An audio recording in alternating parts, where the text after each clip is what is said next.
Hey YouTube, this is RexCat385 here, coming at you with the 850K LGP. I want to start off by saying that this is an LGP and it's a lot wider than the 850J dozer. There's some differences to it. I unfortunately don't have the 850J, so I can't really compare it too much, but I can, oops, sorry about that. I can tell you that I know the 850J has some cylinders here instead of down here, and it's obviously, not quite as wide.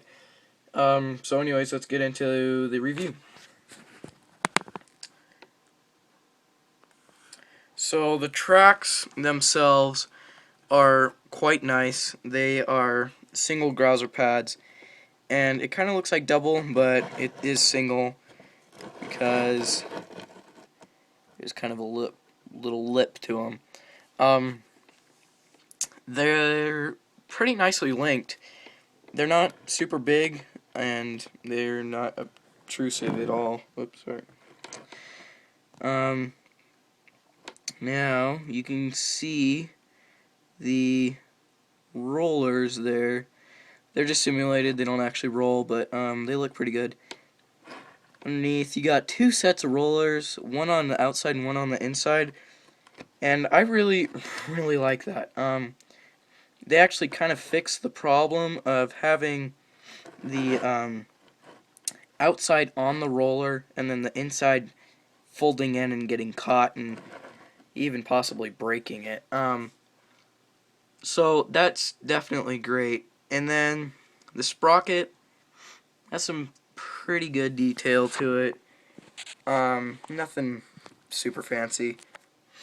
I will say though, the rivet there gets gunked up with paint, and when you first get the model, the tracks are just completely stuck. They won't even move, and the way to fix that is take a toothpick or a really small screwdriver and put it right in between the two spikes on the sprocket, and carefully, like, not to chip the paint or anything, turn it, and it eventually will come loose, and spray a little WD-40 in there and it'll be perfect.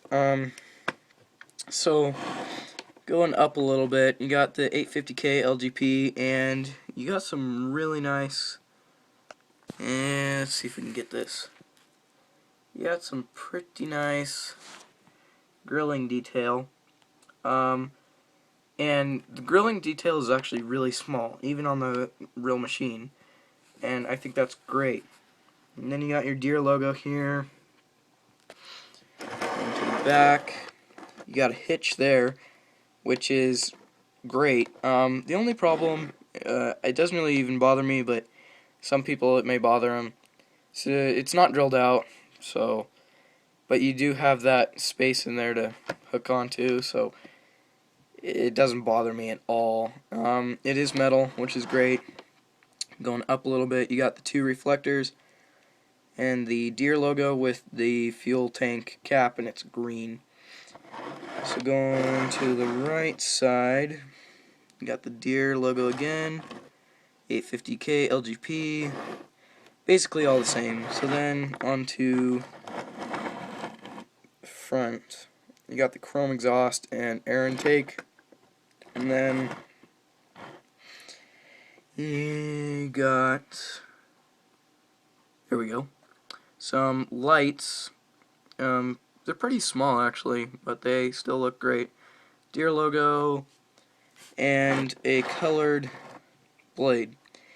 Now, I actually really like the colored blade. I don't know what I like. I think it's because a real machine has more of a colored blade and it just looks really good. I don't know why I like it so much, but I just really love it. One more thing before I move on to there. You can tell how wide this machine is. It's just really wide, and it's close to about 3.5. Yeah, I'm gonna say about 3.5 inches wide. which is really cool. And it's, pretty long too. It's not super long, but it's fairly long. And then you got some hydraulic lines, which is actually a bonus on a Deere. Well, not even a Deere, on any dozer really. Don't see those too often. So now I'm gonna try and keep this fairly short.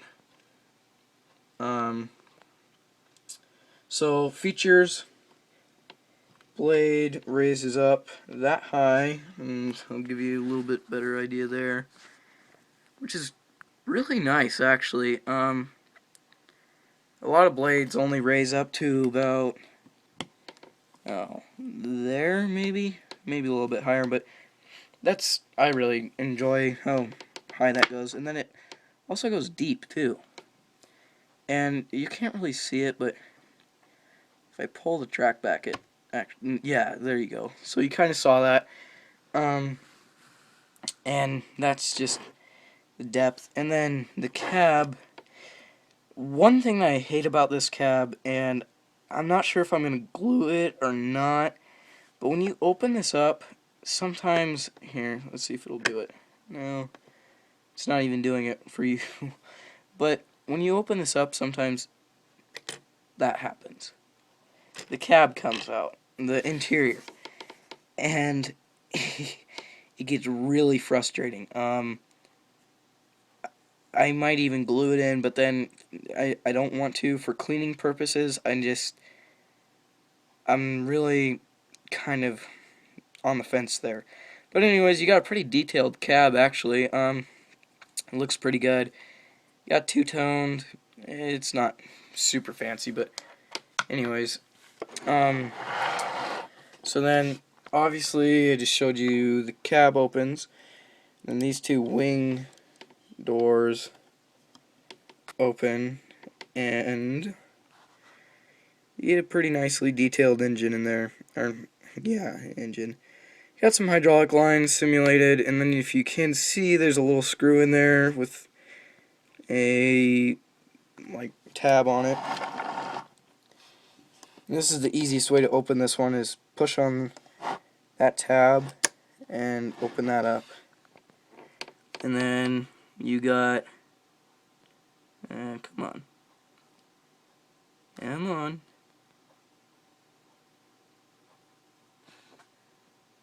It's not focusing. There we go. Then you got a pretty, excuse me. It's got a pretty detailed, actually this is the engine, that's just the controls, but it's pretty nicely detailed. I think it's really cool that Ertl included all these features, and it's just overall really nice model. I almost forgot though, the blade not only just goes up and down, but it goes that way and that way.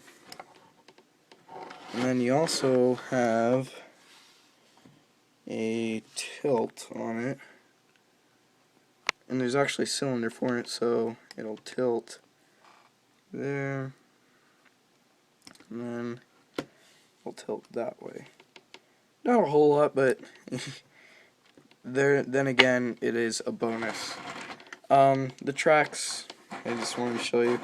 This is a really smooth surface, and once you get them going, they move very nice. So, as far as buying this model, I give it a lot of credit. It's a great model. I think, in my opinion, even though I don't have the A50KJ, it's probably better. The only problem that I have with it is the cab. The cab annoys the heck out of me, like I said. But anyways, great model. I think it's awesome.